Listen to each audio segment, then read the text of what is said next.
আসন্ন 2025-এর নভেম্বরে বিহার বিধানসভা নির্বাচনে এনডিএ সমর্থিত জেডিইউ ও বিজেপি, ইন্ডিয়া ব্লক সমর্থিত আরজেডি ও কংগ্রেস এবং 2024-এ গঠিত জেএসইউপি ক্ষমতা দখলের লক্ষ্যে মাঠে নেমে পড়েছে। কে এগিয়ে কে পিছিয়ে জানুন এই ভিডিওতে। তার আগে চলুন দেখে নিই চানপাতিয়া এলাকায় 2020 বিধানসভা ও 2024 লোকসভার ফলাফল কি ছিল।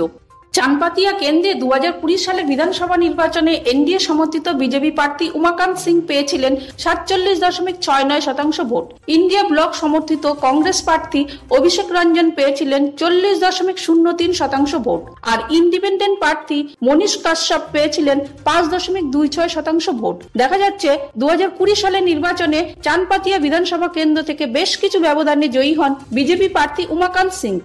আর 2024 সালের লোকসভা নির্বাচনে চানপাতিয়া বিধানসভা কেন্দ্রে বিজেপি প্রার্থী ডক্টর সঞ্জয় জয়সওয়াল পায় মোট 97,948টি ভোট। কংগ্রেস প্রার্থী মদন মোহন তিওয়ারি পায় 73,857টি ভোট। অন্যদিকে বিএসপি প্রার্থী উপেন্দ্র রাম পায় 2001টি ভোট। ফলে বলা যায় চানপাতিয়া বিধানসভা কেন্দ্রে 2024 লোকসভা নির্বাচনে বিজেপি প্রার্থী ডক্টর সঞ্জয় জয়সওয়াল বেশ কিছু ব্যবধানে এগিয়ে রয়েছে।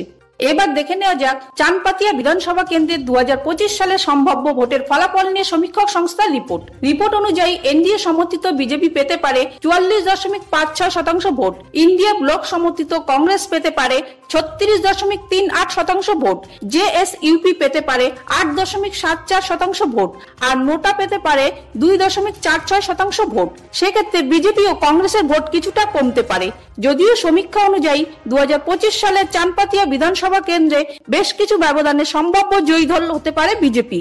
শেষে বলা যায় সমীক্ষাটি চানপাতিয়া বিধানসভা কেন্দ্রে অল্প সংখ্যক মানুষের মতামত নিয়ে এই রিপোর্ট বানানো, তাই এর ফলাফল বাস্তবে মিলতেও পারে আবার নাও পারে। ফলে আমাদের ফলাফল বেরোনো পর্যন্ত অপেক্ষা করতেই হবে। তবে জানিয়ে রাখি এই রিপোর্ট সম্পূর্ণভাবে ডিবির থেকে পাওয়া। বাংলায় রিপোর্ট ইউটিউব চ্যানেল নিজস্ব কোনো মতামত এতে প্রকাশ করেনি।